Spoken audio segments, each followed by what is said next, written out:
Views and opinions expressed on the following program are those of the commentators, guest, and host. They do not explicitly or necessarily reflect nor represent the policy or the views held by Tobago Updates or this network. Tobago Updates or this network cannot be held accountable for all or any views expressed during this program. The views and opinions.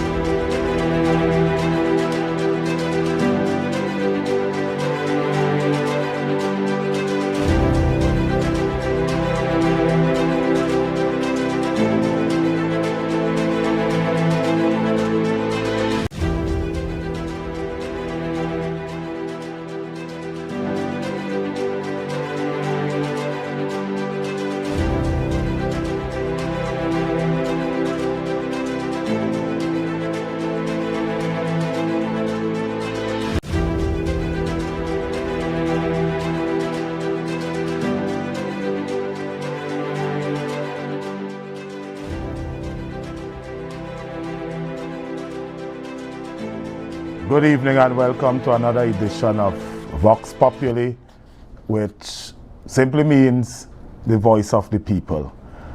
We have a stream of topics to attend upon tonight, and those topics of course will include the independence celebrations, Watson's olive branch, the murder rate of course in Trinidad and Tobago, and on the last occasion we spoke, we did deal with an application for an injunction by Miss Zorisha Hackett.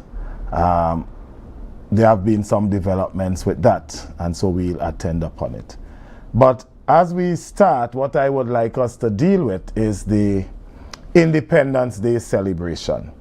And of course, those who participated in it and that sort of matters. Now that is important because, so good evening, let me say good evening to all of you there online, all 81 of you. I know it's quite a number of names to call, so you'll forgive me with that, but there's some time we will do that. So let's deal with independence. Now every independence, and now it's transferred to Republic Day, persons are selected for commendation and awards and so. And tonight, from this place and at this time, I would want to recommend, or rather more than that, I would want to single out for special commendation an educator here on the island of Tobago, known to most of us, have played a role in thousands of lives here in Tobago. She remembers all of us as if she were teaching us yesterday, and I'm speaking about Miss Loretta Solomon. So, whether or not Miss Loretta Solomon ever received a national award, that would not be a decision for me tonight. Who knows what the future may hold. But what I would say is that I want to say to Miss Solomon, whether or not your name is recorded in the Guinness Book of Records, or whether or not you never see your pictures hanging in the halls of fame, or whether or not you never get to plant your footprints on the walk for stars and so, you would be a hero to thousands of us here in Tobago, Miss Loretta Solomon. You would always remain our hero. You would always remain our Miss Solomon. We are forever grateful for you, and I am not waiting until you go to the great beyond to say that. In fact, I want to call out, what is the fella's name? Kevon McKenna. I want to call out Kevon McKenna, who I think heads this alumni or so in Scarborough Second. So I want to call him out. I want to give you and your executive a task. Put a day to honor Miss Solomon together and make that date sooner rather than later, because hundreds, if not thousands of us want to attend it and raise a toast, of course, with some beverages and so to Miss Solomon. Miss Solomon, you are a hero. You are a national hero, Miss Loretta Solomon. Take a bow. That being said, independence. Independence carries with it some cliche statements, patriotism.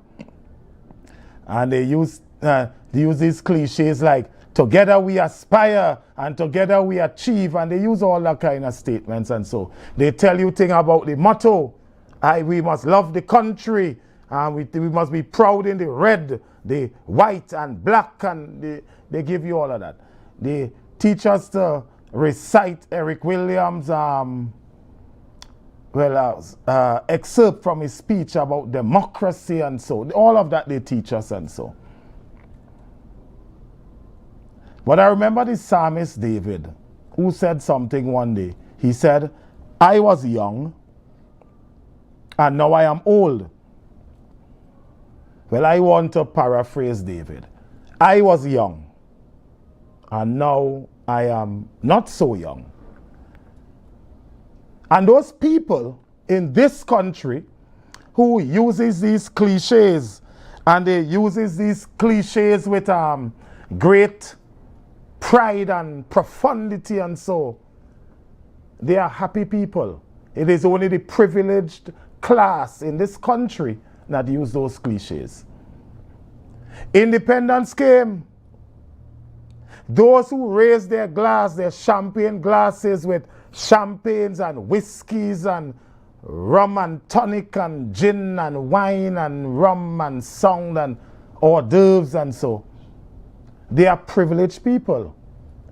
They hold public office. They are public officials. They dress up nice and they put on their white pin and their lapels and so, and they enjoy independence. What does the flag and the motto mean?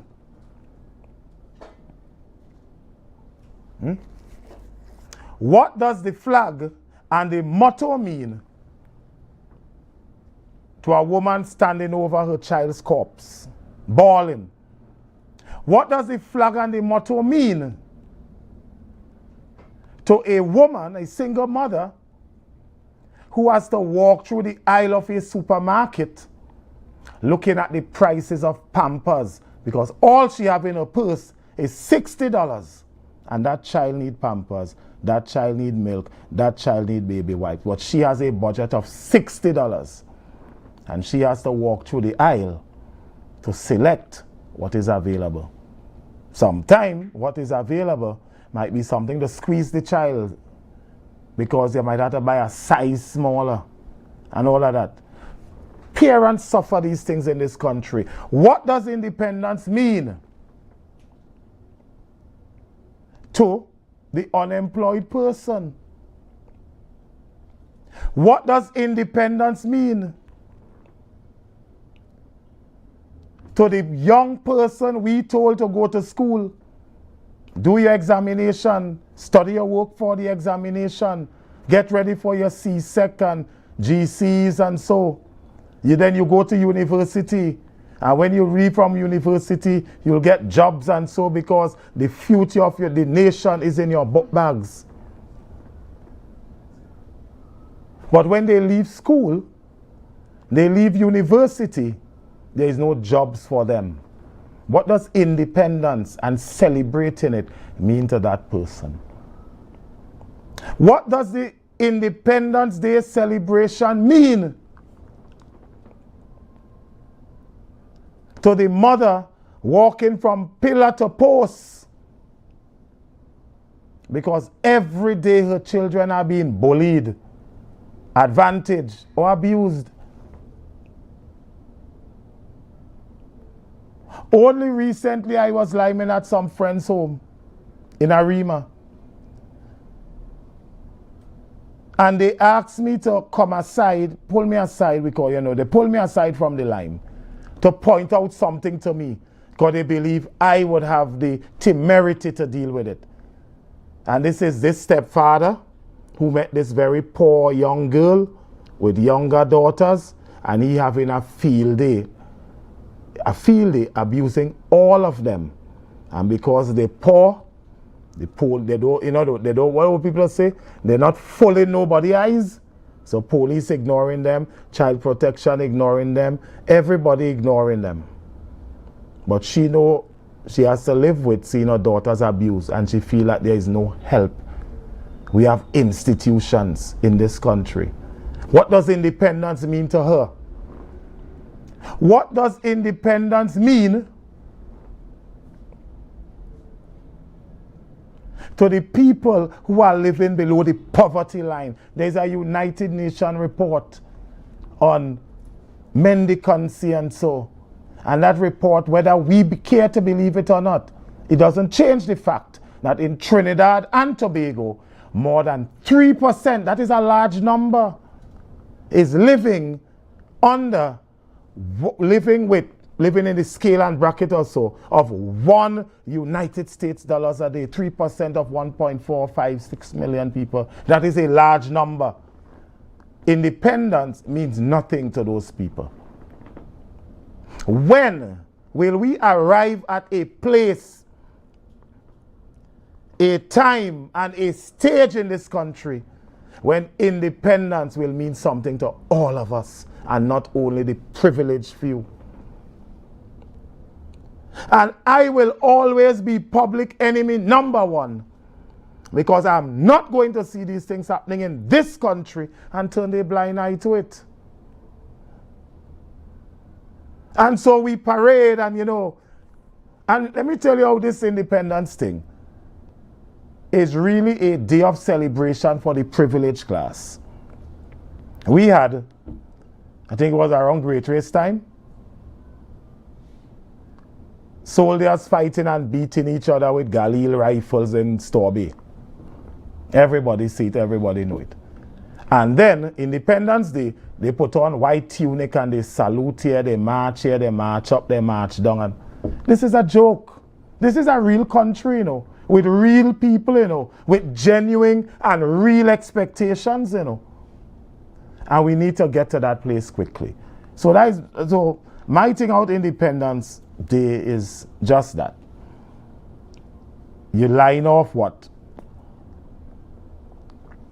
When you do it collectively, you line off something like 3,000 military personnel with armored trucks and battalion jeeps and dogs and guns and bayonets and equipments and drones, and they have a big day. Look at them here, drones and their Uzi rifles strapped to their chest and vehicles and drums and is barking orders here and barking orders there. Attention, stand at ease, and the state is showing its military might, and so that is what we have on Independence Day. But after showing all that might, after showing thousands of soldiers both in Port of Spain and in Scarborough, after showing thousands of police officers in Scarborough and in Port of Spain, crime is high. The murder rate is terrible. Persons are not safe anymore. Violence is out of hand. We are living in a country with extreme anxieties. But Independence Day, we show off our military might. Independence is planned by the Ministry of National Security. And how ironic it is that we have a Minister of National Security. And don't let anybody fool you with all the THA planning and all of that. Independence Day is controlled by the Ministry of National Security. Right? The THA may provide some logistics and so for the Tobago version of it, but it's a national security event, right? So what we have a Minister of National Security. This is because what happened to, I have no intention of confining this show to events in Tobago and so alone, right?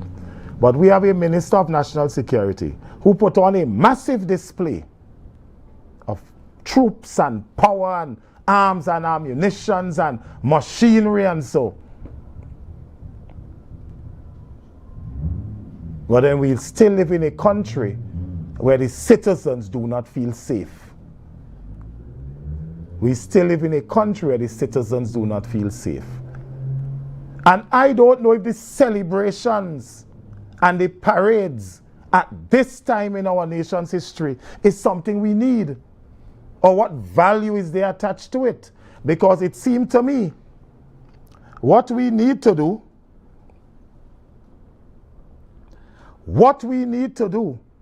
is internalize. I'm trying to remember this word, but it's do an introspection. So why don't we do a serious introspection rather than these big, glorious, expensive parades and celebrations that only has meaning to the privileged class in our society? Why can't we really assess this country since its independence? We needed some institutions for our independence to have meaning. So we needed a judiciary, we needed a public service, and so on. Let us look at our institutions. Are you proud? After 61, I want to write that number down. And I want to write it big. So after 61 years of independence, and we must answer these questions honestly. After 61 years of independence, are you proud of your judiciary? After 61 years of independence, are you proud of your public service? After 61 years of independence, are you proud of can you boast? Do you have any pride attached to your protective services?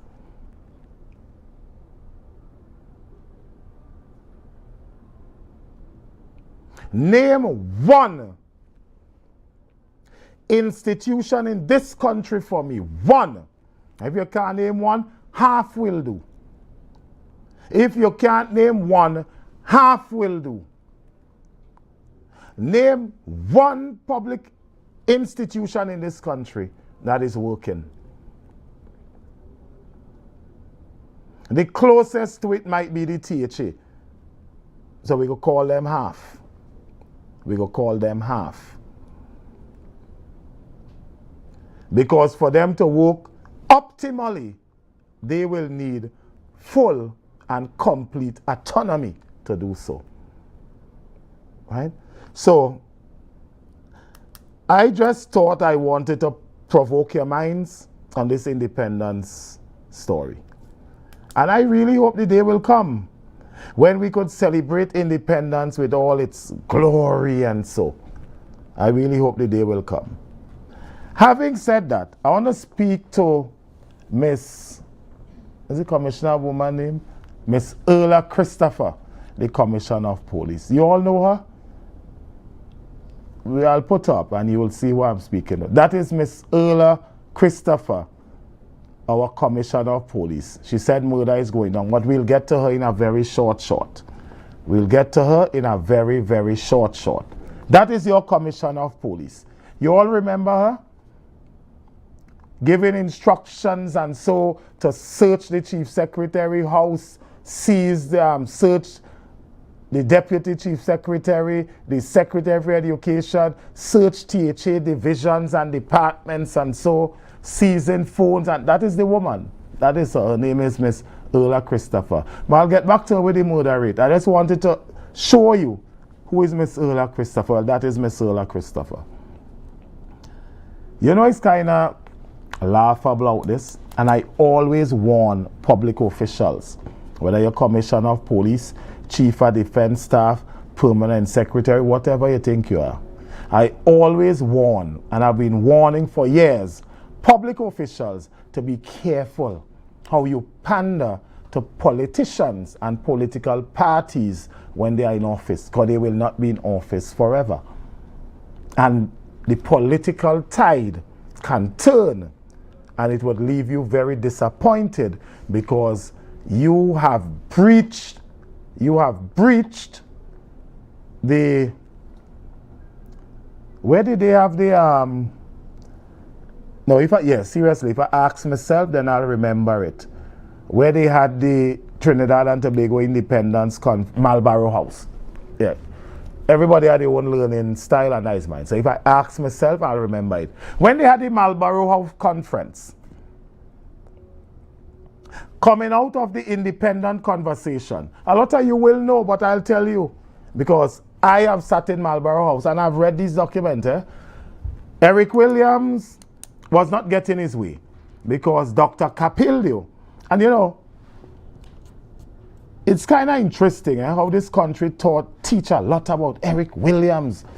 And in fact, they said he's the third brightest man in the world, and so I'm trying to manage time, right, guys? Because we have a few more topics and I don't want to run overboard. He's the third brightest man in the world, and so on. They tell us these things. When you ask them who is the first, they don't know. And when you ask them who is the second, they don't know. And if you ask them who is the fourth, they don't know. But they know Eric Williams is the third brightest man in the world. That is the kind of skullduggery they ran on us. And they give us that nonsense. Well, you know, if you know the works, I'm seeing Carl Hector there. I'm seeing Carl Hector there.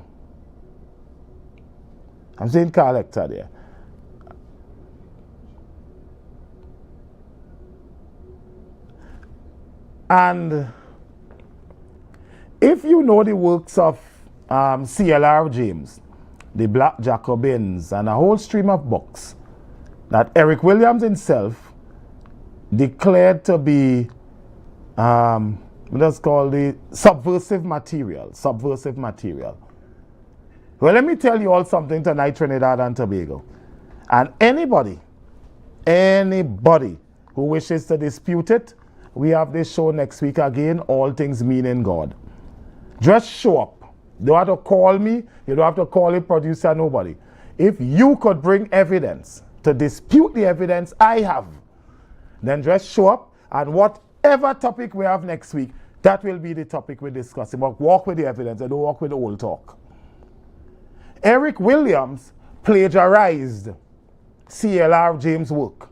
So Capitalism and Slavery, the book that Eric Williams used for his PhD thesis, was actually a material written by C.L.R. James. And when C.L.R. James raised objection to the plagiarism, by then, of course, the process have to take place because it's Oxford and so. It's the University of Procedures and so. And C.L.R. James, Williams, they came back to Trinidad and take. Williams did two things in retaliation to C.L.R. James for writing Oxford and saying, because C.L.R. James taught Eric Williams at QRC, at A-level history and so.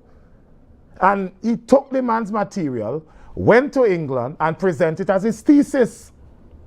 And what came out of that, after James wrote Oxford and complained and so, Williams came back to Trinidad. Not only did he declare C.L.R. James to be persona non grata, in other words, he banned him from the country, banished him from Trinidad and Tobago. He declared all his books, the Black Jacobins, a whole stream of books. A night I want to commit a night to C.L.R. James, but not tonight. So he declared all James' works to be subversive material. I'm just trying to show you how long these fellas in their big dog kennels were abusive to citizens in this country. So they teach us a lot about Eric Williams, but nobody teaches us sufficiently about Dr. Capilio. Now, Dr. Rudranath Capilio, who was the opposition leader then, that was with Eric Williams in Marlborough's house to get the independence for Trinidad and Tobago. There's a theory in mathematics, and mathematicians will know this theory. The theory is known as the Capilio theory. So it was Dr. Capildio's theory that NASA used, and scientists now, whether in China, Russia, and all these people that have these satellites all over in outer space and in space and so, is Capildio's theory Capillo designed this mathematical formula that took men to the moon. But we don't teach that in Trinidad and Tobago. We teach Eric Williams and capitalism and slavery, works that were never even his own and so. So you see how long we have been hypocritical about this independence story in Trinidad and Tobago. So independence, we almost did not have it. And those of you who took time must encourage others to take the time also to go and look at the Trinidad and Tobago Independence Act and look at the British Hansard. Now, I'm not talking about Trinidad and Tobago law.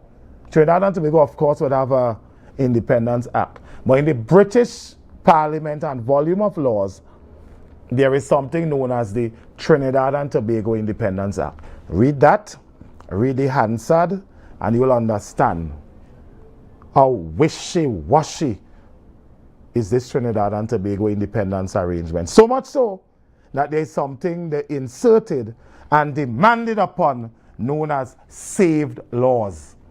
But so the independence is a sham. It has always been a sham. In fact, Trinidad and Tobago, like Jamaica, like other Commonwealth countries, what the British have done is to relieve us from being colonies. So he said, take your independence. But they formed the Commonwealth. So what was originally the colonial office is actually now the Commonwealth office.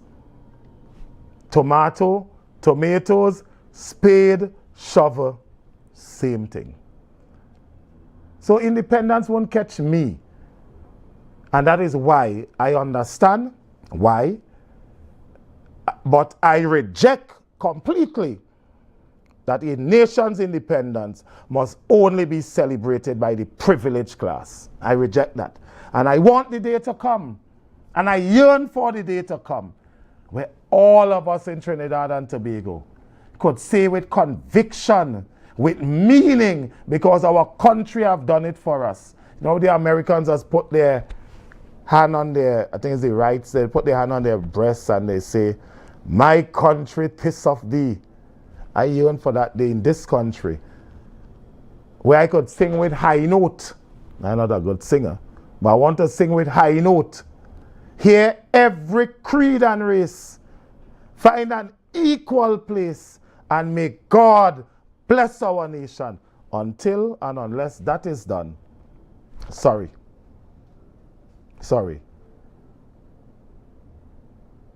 I don't have the exuberance to sing it.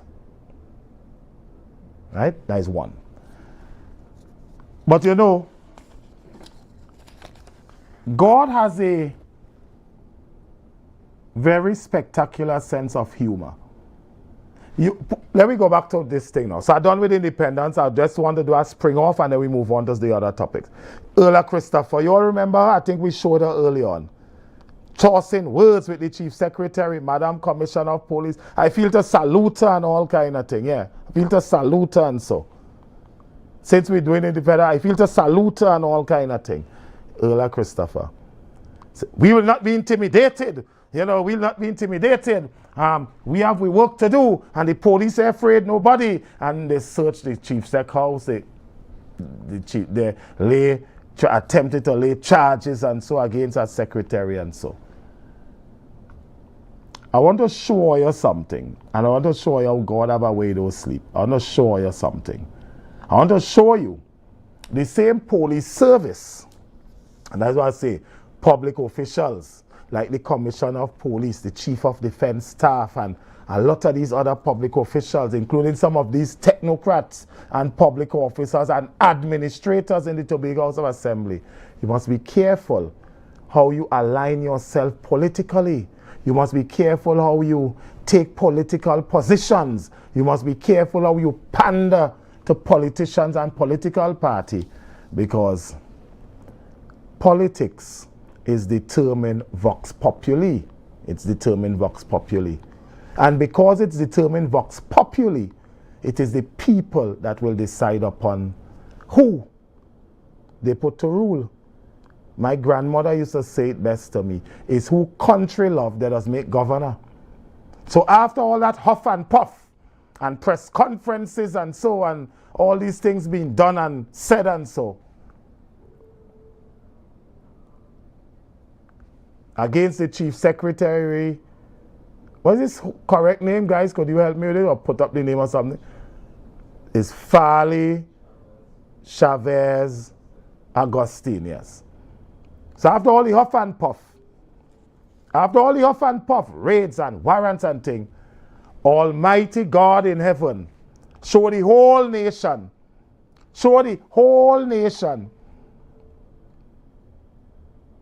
on whose side he stood.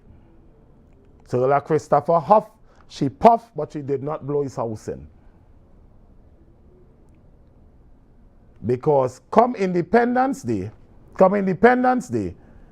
all the police, with all the operations and all the warrants and so, had to line up respectfully, dutifully, and precisely to honor him after ridiculing him a few days ago. If we have it, let's show it now, yeah? When God is for you, nobody could be against you. Run it, run it. When God is for you. When God is for you, nobody could be against you. They huffed, they puffed, they searched him, they gave statements, they shouted things. They said, we not intimidated, we following the law. They have their friends saying, where the charges, when the play it, run it. I want the people to see it. When the charges come in and all of that. The police, they used to do that. And God, you see, sometimes there's old people say, just wait on the Lord and be of good courage. Eh? So Almighty God just say, you know what? Your season done. Let me show you whose season I support. And let me show you who I stand by. So a few weeks ago, you searched him, you ridiculed him. And a few weeks after, you must line up in military style and precision and await his arrival for him to inspect you. Trinidad and Tobago, I want to say something to you all. The hands of God is upon this administration. I don't know, well, no. I'm not a preacher here. I'm not a preacher here. Because one of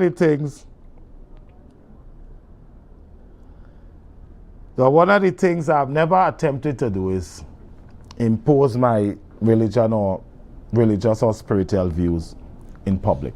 I think it's cheap and I think it's just not right. But I wanted to make a point, and the point I wanted to make is that, Madam, I think I've warned you sufficiently. Because whether you were in Trinidad or not, if you are so convinced that the Chief Secretary is a suspect that you are investigating and he's involved in so much wrongdoing and so, you are Commissioner of Police. Why did you not instruct the police? Well, nobody will go in there to salute him, because we have to investigate him. So you and all, madam, you're not convinced about what you're doing. You are being used politically, and unfortunately, as it seemed to me, and I hope I'm wrong, in fact I wish I'm wrong, but as it seemed to me prima facie that you are pandering to political masters. So I had enough for independence. I done with that.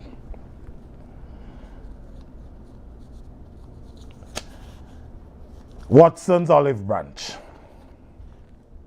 Watson's Olive Branch.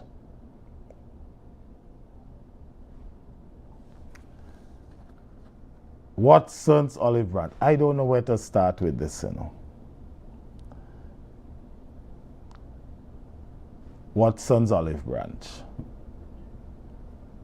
I don't know where to start with this. You see, because I don't have a position on Watson Duke's Olive Branch. That's just the truth. But what I will do is speak to you, Trinidad and Tobago, about the both sides of the coin. That is what I will do.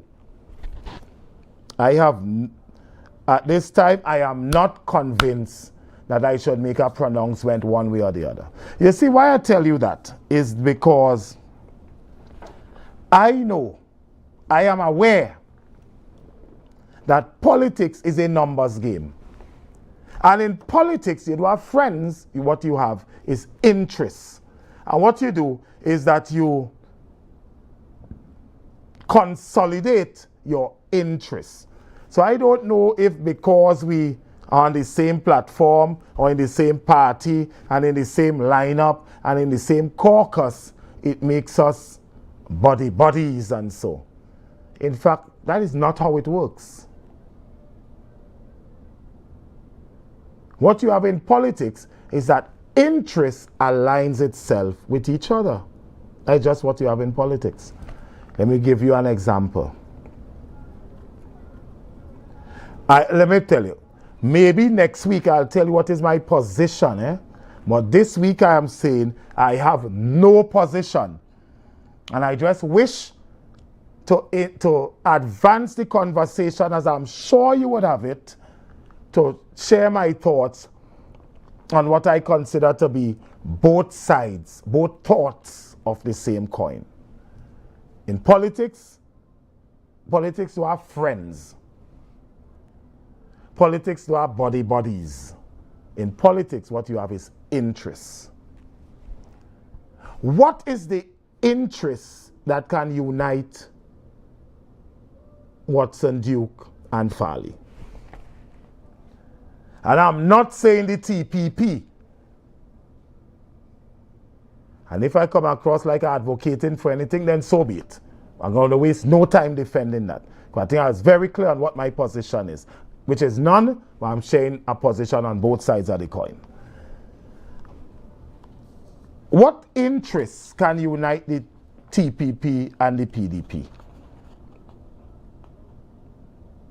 And had it not been for whatever dispute there was, would the TPP not have been the PDP? And if the majority of the PDP have left and have now formed themselves into the TPP, then the minority or the minute Rembrandt of the PDP, would it be more logical for them to consolidate themselves with and into the TPP? Now, these are the questions you ask, and not this personal tirade and so. That personal tirade is standpipe politics. It's bacchanalia politics. It's not 2023 politics. That is junction politics. We live in an era now where if I say something or you say something, that could be fact-checked in 2 minutes. And I want to take that back. That could be fact-checked in a few seconds. That is the era we live in. So people who thinking about with pettiness and personalities, you are from the era of junction politics. You are not in the era of 2023 politics, right? That is one. Having said that, I want to give you some examples. I want to give you some Trinidad and Tobago examples, and we may look for some international examples after.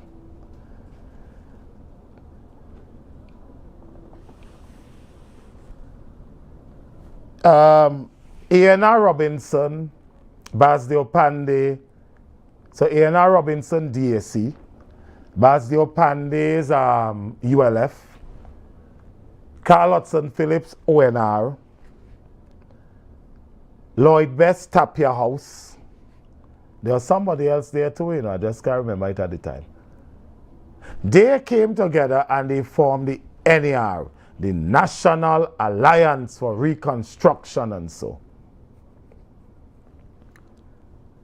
In 90-something, 91 or so, oh no, actually no, it was 88, there was a Watson Duke Farley situation in the cabinet, in the Robinson cabinet of 86. And that situation brewed and boiled over in 88. Pandey, of course, formed the Club 88.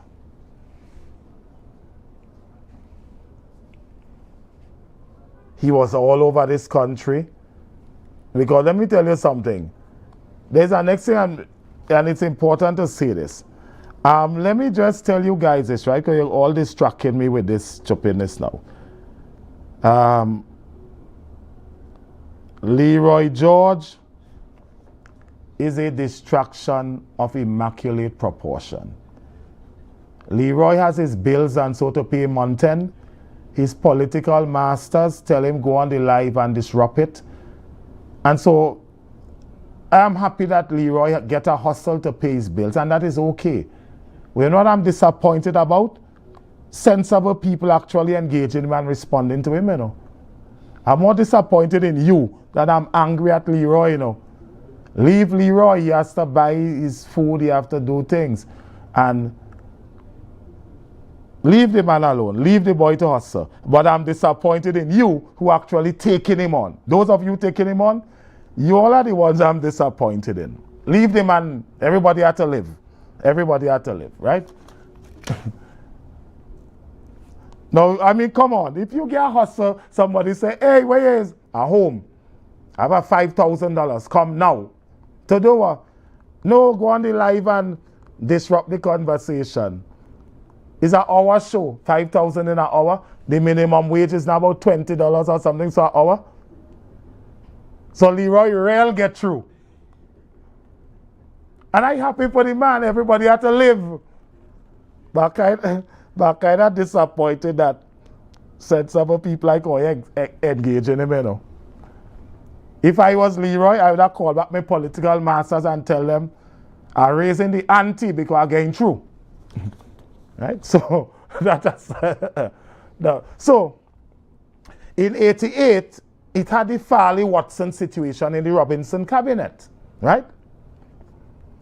And then Robinson, of course, because John Humphrey was the most vociferous of them, and Robinson, of course, asked for this letter of resignation from all the cabinet ministers. And then, of course, he accepted Humphrey's own. But Pandey and the others did not wait for it to accept it. They mounted platforms and they started this thing. And they started the conversation from then that Robinson was the devil. So every UNC, ULF platform, Club 88 platform, Club 88 at the time, you would have had the thing, everybody saying, Robinson is the devil. You know, like in 1970, every speaker would end their statement by saying, power to the people. In trade union meetings, every speaker would end by saying, they would say things like, long live the Club 88 mantra was Robinson was the devil.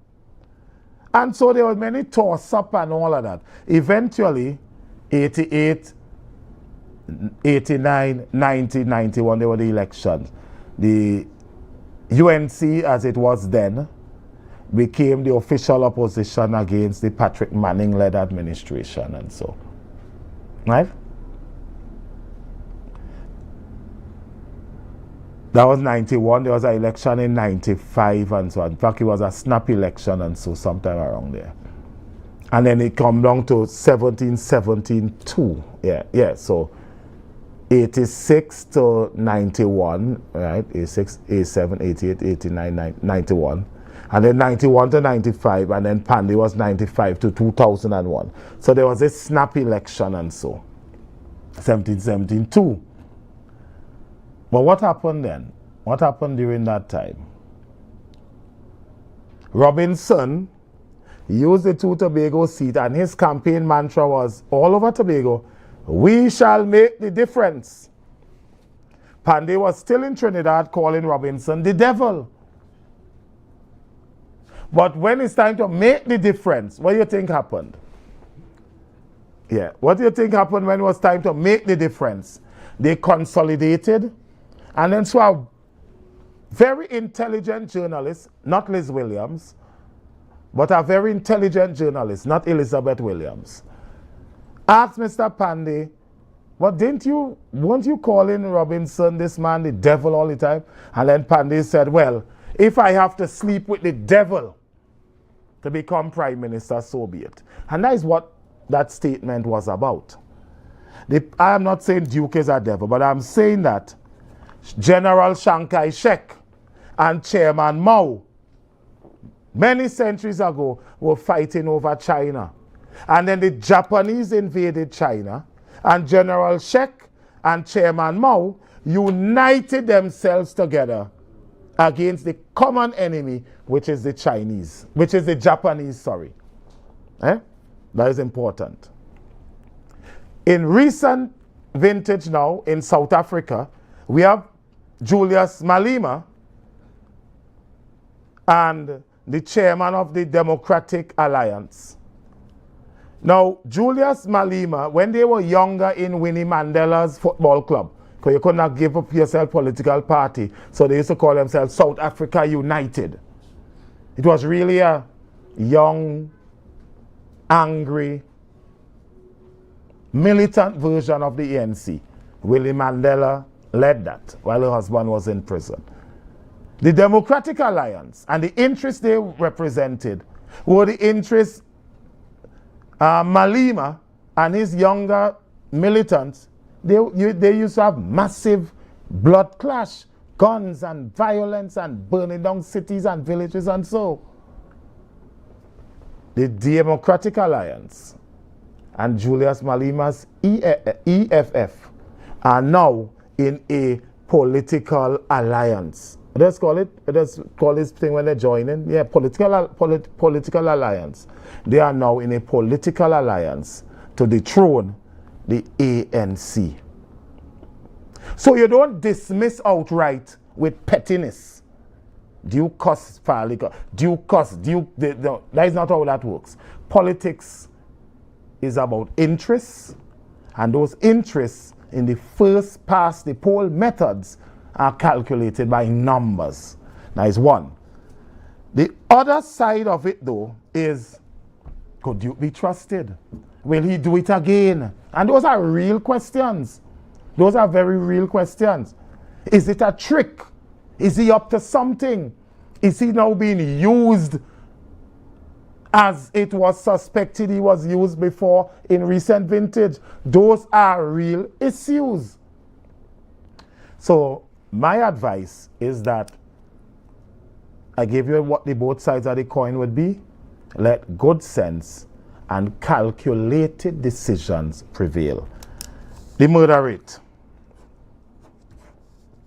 The murder rate is now at 420. 420.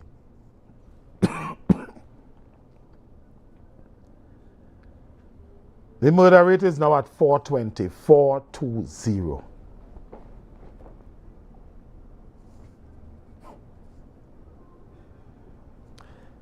That will sound to you as a number. That will sound to you as a number. Right?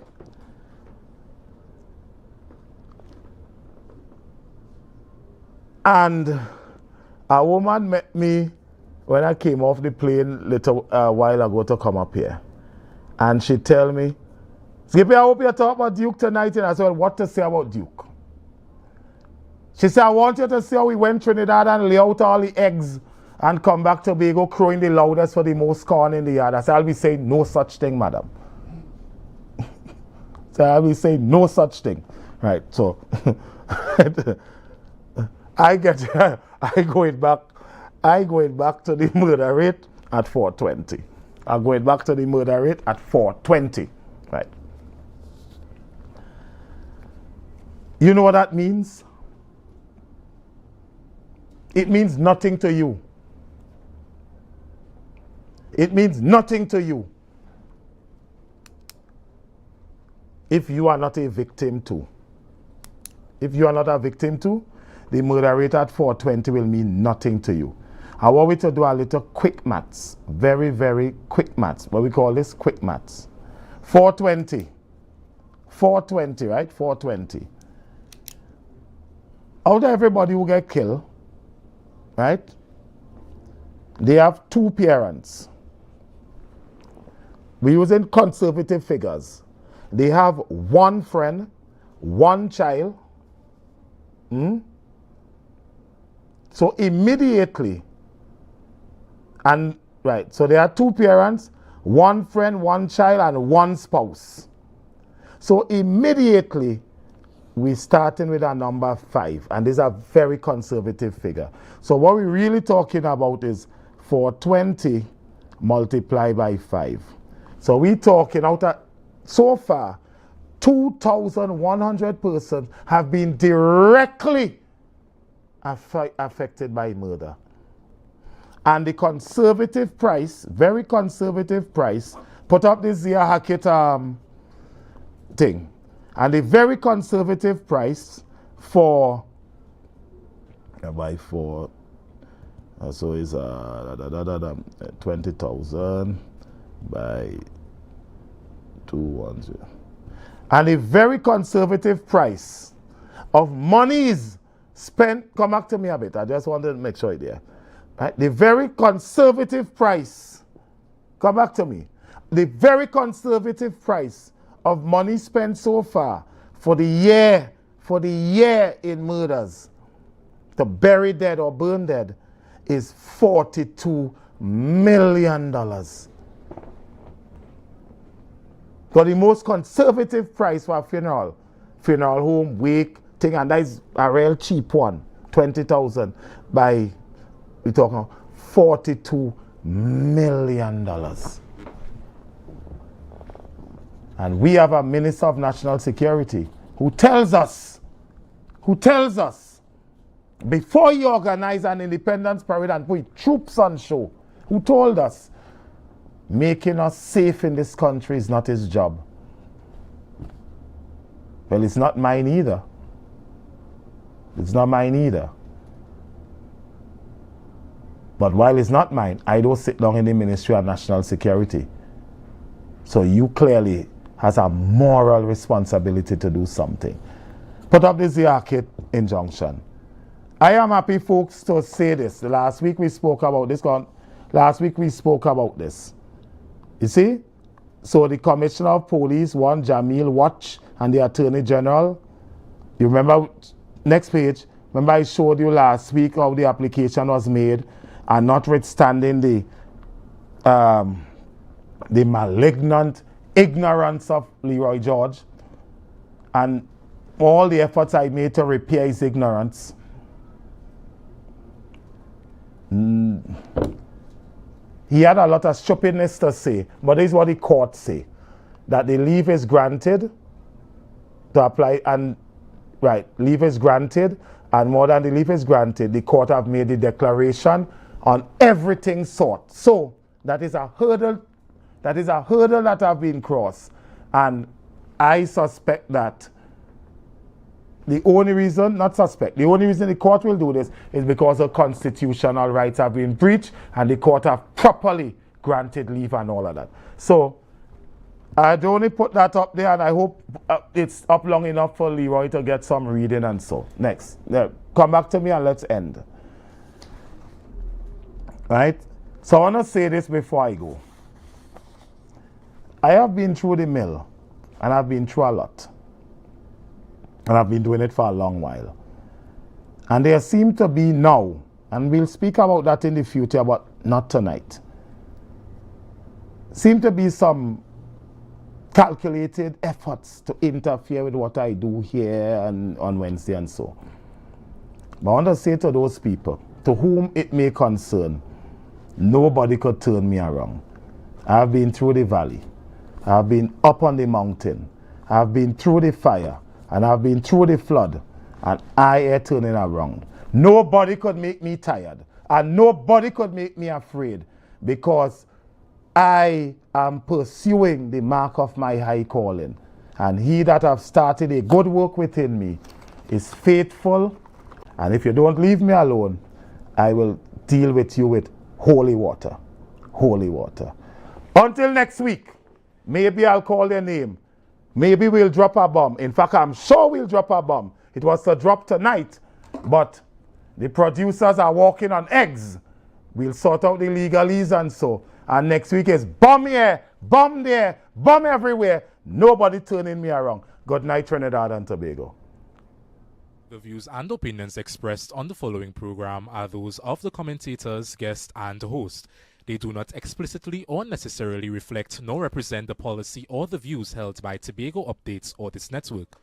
Tobago Updates or this network cannot be held accountable for all or any views expressed during this program.